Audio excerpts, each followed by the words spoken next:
Hi, welcome. We're Faye and Jeff from earlytrauma.com. We have a new series on trauma disrupted competencies. We've introduced them to you. We've provided ways to view the TDCs. Now we're going to start with the very first one that we always present because it has so much power. And it's called the negative internal working model. So, Jeff, talk to me about that one. This is one of your expertises. Well, the basic idea is that one of the things that occur naturally in human development is that at some point, usually in the first 3 years, we form pictures in the limbic part of our brain about ourselves, who we are. And we do that by looking at the reflection of ourselves in our primary caregiver's eyes. We also form pictures of what that caregiver is. Is the caregiver trustworthy? Is the caregiver good? And we put those together, and then we have a conception of what the world is like. And those things are in our brain, very early, at a very early age. And these pictures are built via repetitive interactive or interactions with the primary caregiver. When the child cries, the mom comes. The child is afraid. Mom calms herself down and then calms the child down.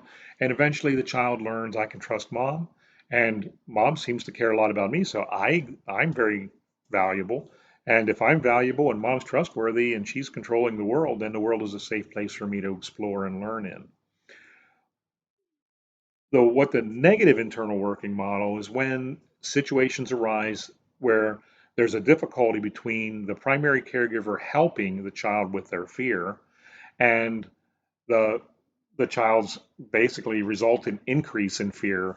Um, what ends up happening is the child learns the exact opposite. When mom doesn't come or when mom comes in a very dysregulated way, the pictures that form in a child's head are I'm bad or I'm Mm. not valuable. So as you talk, I'm thinking, the first example, I have a lot of friends, they talk about having their new baby. It's like, oh yeah, I remember one mom who was pregnant with her second. It's like, man, how can I have two kids? I love this one so much. Will I have enough love for the second? We end up downing ourselves even, because we love our child so much. I had another friend says, oh, I love this kid so much I could just eat him. Yeah, it sounds kind of weird, but that's what moms say. They Take a lot smell. of salt, I guess. I don't know. And then we do funny things as a mom.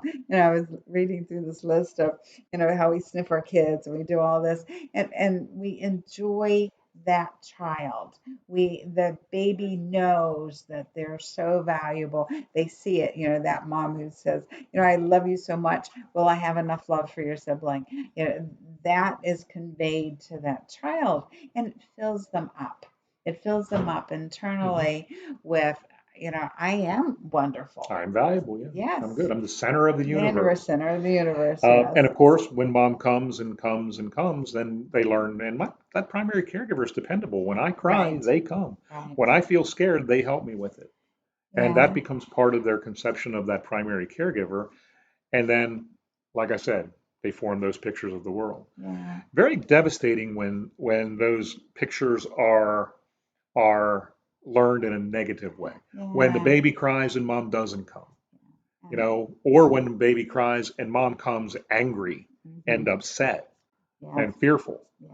Or, Um, another one that we don't even think about is when mom is blank. It's like mhm, she's just robotic. That child can't, stoned. yeah, that are depressed, Mhm.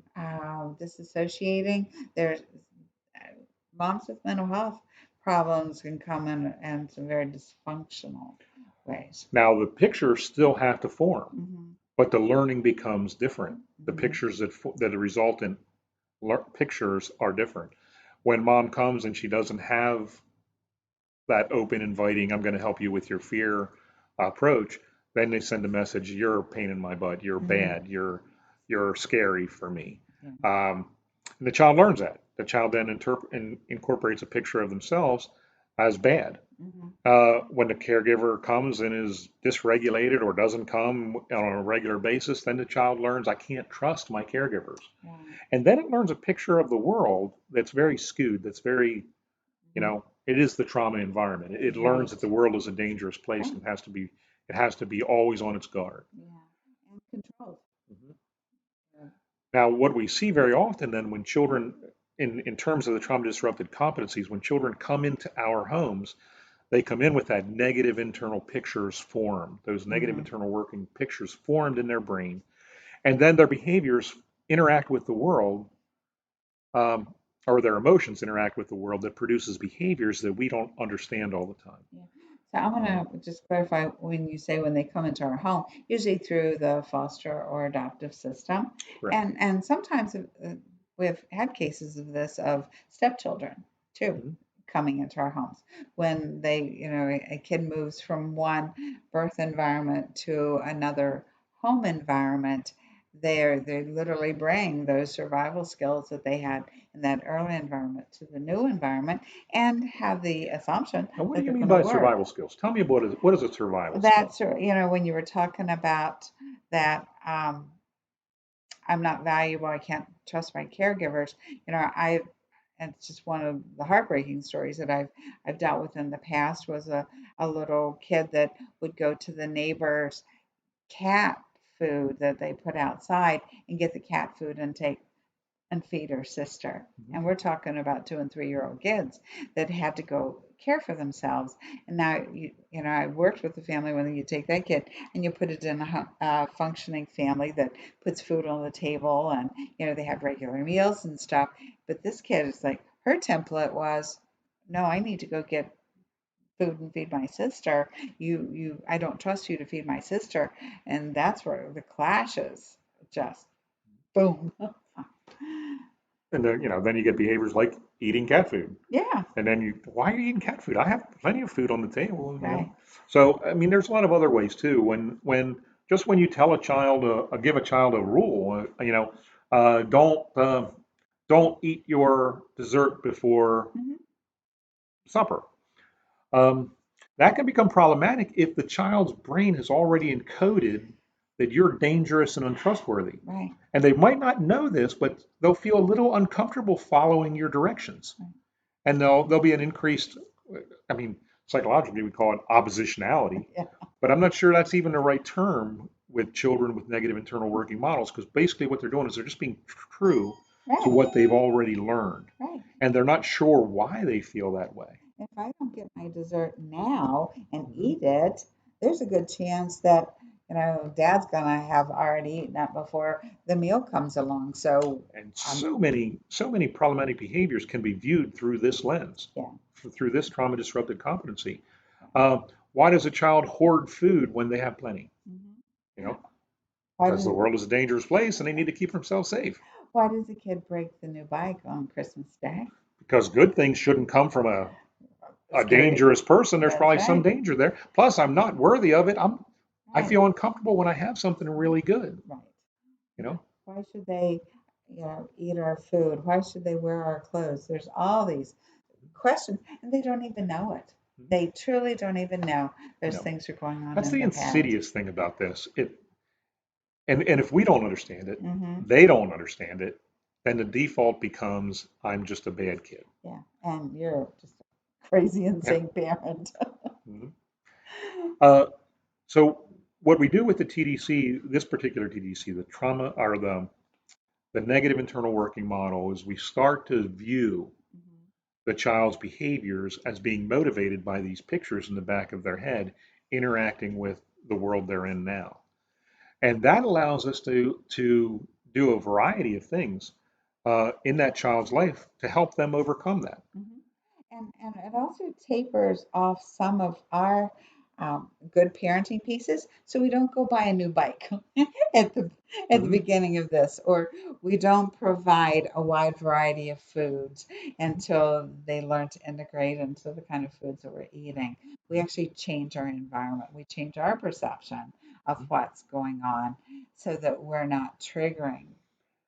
So one of the first tools we have is we have the two baby talk Right. that we have it on our website, Hmm. and we'd encourage everyone to listen to it and have the children listen to it. Yes. Over the years, I don't think we've ever had a child that couldn't listen to it and see themselves in that story and Yeah. correctly say that was me. Yeah, we've had as young as 4 or 5 years old Mhm. that are just very intuitive. They get it. Now, it takes a little more time for Hmm. the child to realize, wow, these pictures in my head are hurting me Hmm. now.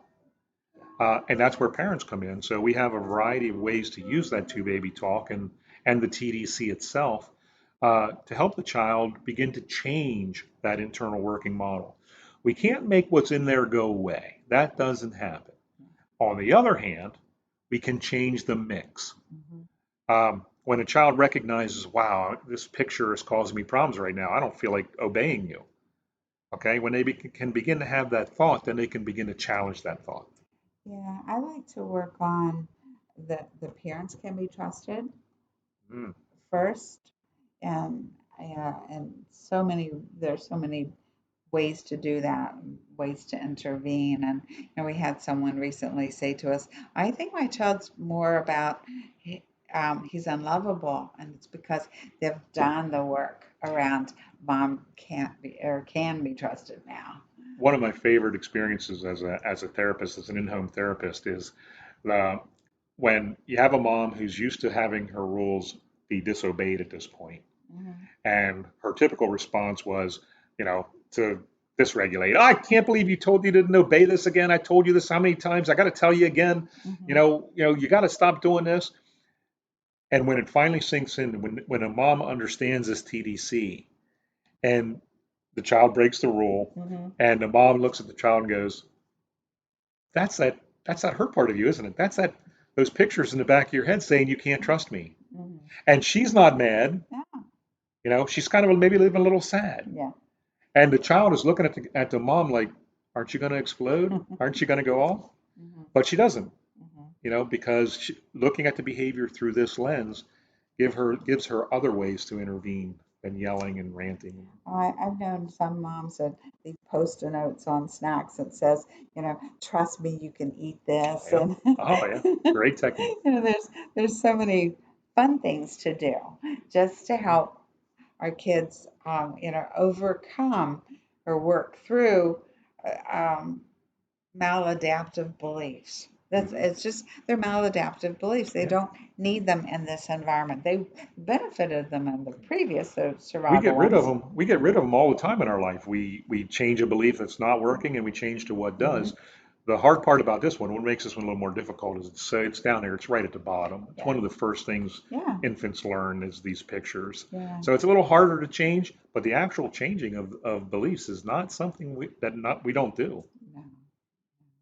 So thank you all for listening. This was the TDC Negative Internal Working Model. More So on the website. yes, thanks very much.